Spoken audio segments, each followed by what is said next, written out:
Madame la Présidente, Mesdames, Messieurs, chers amis, c'est un honneur pour moi de pouvoir prendre la parole ici devant vous, cette impressionnante assemblée.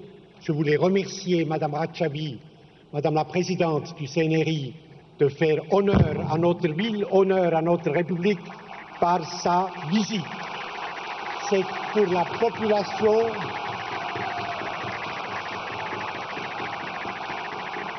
C'est pour la population genevoise un honneur rare et important. Et nous sommes remplis de gratitude. Vous savez que l'indifférence, l'indolence, l'hypocrisie des Nations Unies me rend malade, comme beaucoup d'entre vous. Depuis près de 15 ans maintenant, je fais partie des procédures spéciales du Conseil des droits de l'homme dans différentes fonctions. Nous avons vécu, vous savez, en 1994, le génocide du Rwanda, 1995, massacre de Srebrenica, 2009, massacre de 70 000 personnes, des civils, hommes, femmes et enfants, au Sri Lanka. C'était trois secrétaires généraux différents. Chacun, après coup, a fait établir un rapport de ce qui s'est passé et chacun a témoigné de sa honte, de son émotion et a demandé des excuses. Eh bien, il ne faut pas que Liberty, Ashraf subissent le même sort. C'est la troisième fois que les résistants iraniens pacifiques sont attaqués sur sol irakien et c'est la troisième fois que l'ONU ne dit rien. La haute commissaire des Nations Unies pour les droits de l'homme, qui pourtant a ouvert la 22e session en avril, lundi dernier, n'a pas dit un mot. Pas dit un mot. Je voulais maintenant dire quelque chose un peu plus technique. Kobler, Martin, est un des 53 représentants spéciaux à travers le monde du secrétaire général avec un mandat précis. Il faut comprendre sa situation. Sa femme est ambassadrice de la République fédérale allemande, le Britta Wagner, à Bagdad. Il est évident que quand vous êtes ambassadeur dans un pays, n'importe quel pays ou n'importe quel pays représenté ou accrédité, vous devez avoir les meilleurs rapports possibles avec le gouvernement local.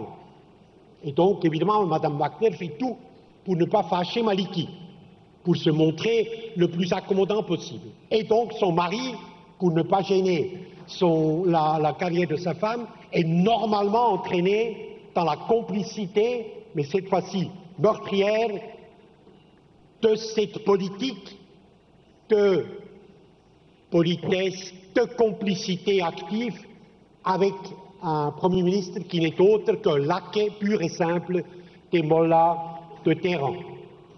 Je pense qu'il vaut la peine, juridiquement, et vraiment je parle là comme juriste, il vaut la peine d'examiner en quoi M. Kobler peut être inculpé pour complicité de crimes contre l'humanité.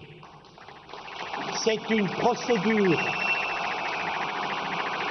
La Convention de 1951 des Nations Unies sur les réfugiés reconnaît comme requérants, ou plus tard comme réfugiés, ceux qui sont, trois catégories seulement, ceux qui sont persécutés pour des raisons religieuses, persécutés pour des raisons ethniques ou persécutés pour leurs opinions politiques. C'est évidemment le cas des démocrates à Ashraf et à Liberty. C'est parce que politiquement, par leurs convictions, leurs analyses, le combat de toute leur vie, ils sont à l'opposé radical d'une dictature cléricale obscurantiste. La protection des requérants d'asile est écrite dans la Convention 51. Donc tous, nous avons intérêt à ce que les Nations Unies vivent, soient crédibles, fassent leur travail. Nous avons tous intérêt. Or, en se taisant sur Liberty, en se taisant sur Ashraf, en ne mettant pas en œuvre, pas la semaine prochaine, mais immédiatement, les mécanismes de protection des requérants d'asile, eh bien les Nations Unies perdent un peu plus, même beaucoup, de leur crédibilité et de leur honneur. adressé à la communauté internationale. Nous sommes là pour éviter un massacre qui est annoncé, puisque le Lac Mali qui a dit oh, de toute façon je ne peux rien faire s'il y a un nouveau massacre qui vient, et les mollahs publiquement des documents disent nous allons recommencer très prochainement à tirer sur ces maisons en papier avec des fusées, avec des missiles, et ils ne vont pas, si on les laisse faire, s'arrêter avant que tout le monde soit mort. Il s'agit d'empêcher ça.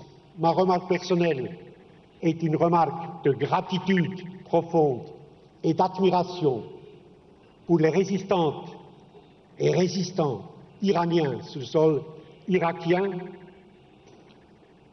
Ils sont les dépositaires de la dignité de l'humanité tout entière.